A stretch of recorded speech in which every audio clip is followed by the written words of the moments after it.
Most people think confidence is about personality. They think some people are just born magnetic, and others are stuck watching from the edge of the room. That's wrong. Confidence is not a personality trait. It's a trained response. And if you're quiet, introverted, or overlooked, this story will show you exactly how to build it, without becoming loud, fake, or aggressive. But stay with me, because near the end, there's one small behavior shift that changes how people treat you almost immediately. Miss it, and the rest doesn't work. Ren learned this the hard way.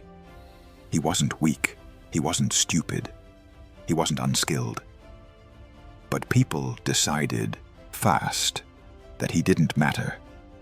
Not because of what he said, but because of how he entered a room. Ren was an introvert. Silence restored him. Solitude sharpened his thinking. But when he walked into the training yard, his mind betrayed him. Where should I stand? Am I in the way? Should I speak now or wait? Was that too quiet? While he hesitated, others filled the space. Louder voices, sharper confidence, faster certainty. Ren knew the answers, but his body didn't show it. And that's the problem most introverts don't realize yet. One evening after training, Ren walked behind the dojo and found the old master, Masato, trimming a bonsai tree. Without looking up, Masato said, "You apologize before you speak."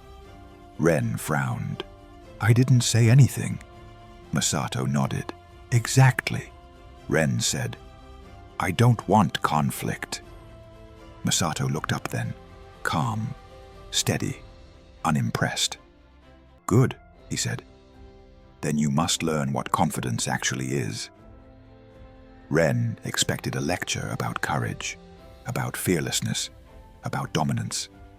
Instead, Masato said this: "You are not broken.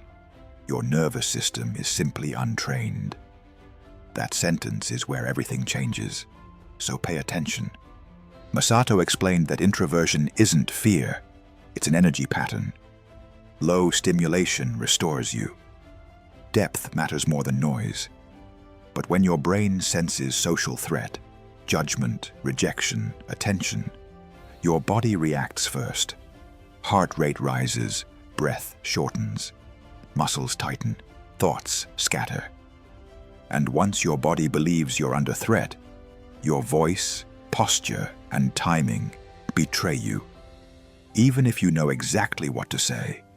This is why confidence advice fails so many quiet people. Because confidence doesn't start in the mind, it starts in the body. That night, Masato took Ren to a narrow bridge over cold water. "Stand," he said, "and breathe." Ren almost laughed, but Masato continued. "Inhale through your nose for 4. Exhale for 6 or 8, longer out than in." Ren tried it. At first, nothing. Then, a shift.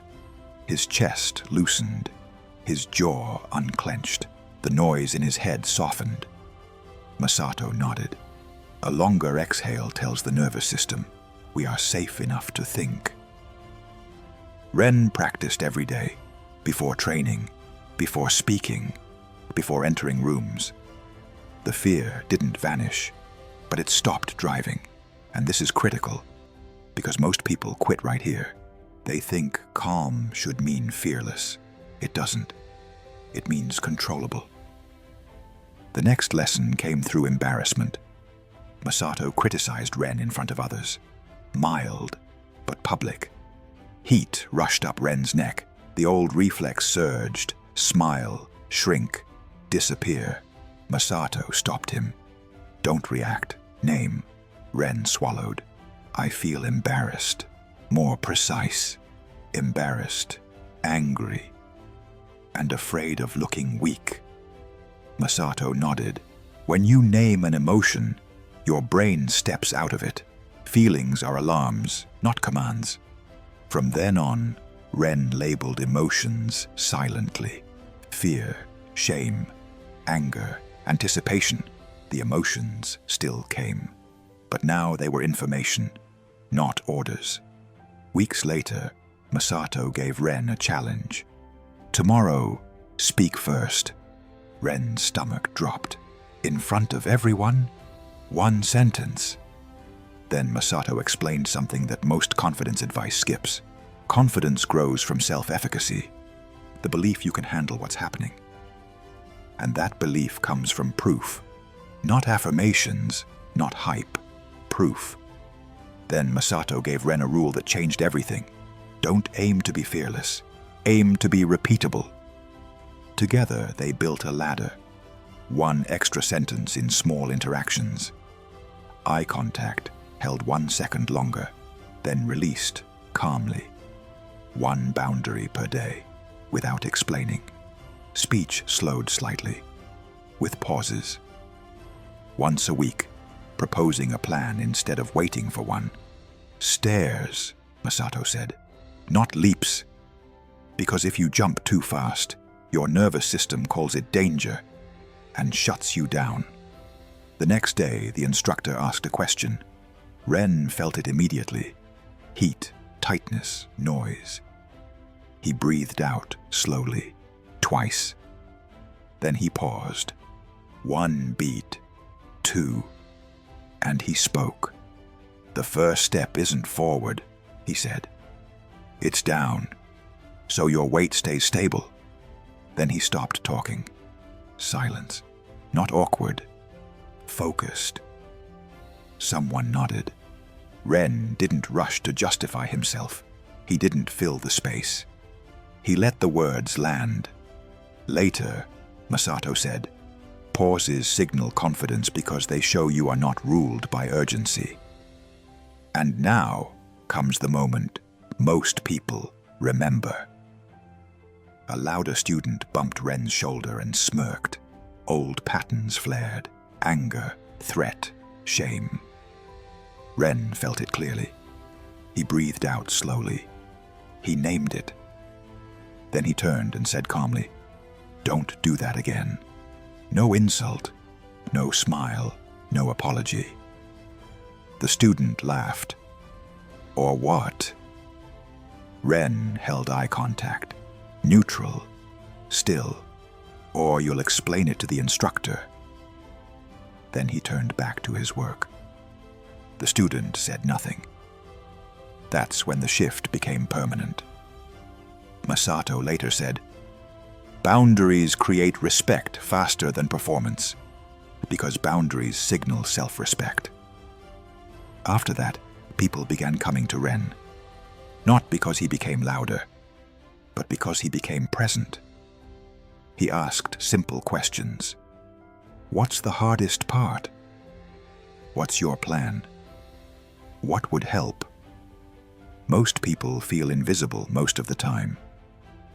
When Ren listened and responded concisely, his presence carried weight. Masato summarized it simply. Quiet doesn't impress. Precision does. Years passed. Ren became an adult without ever becoming an extrovert.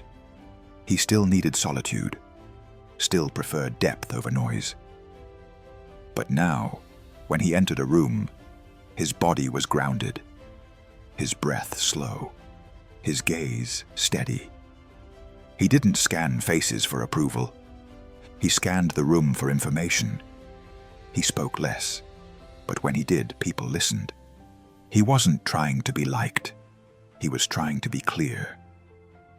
And clarity created respect.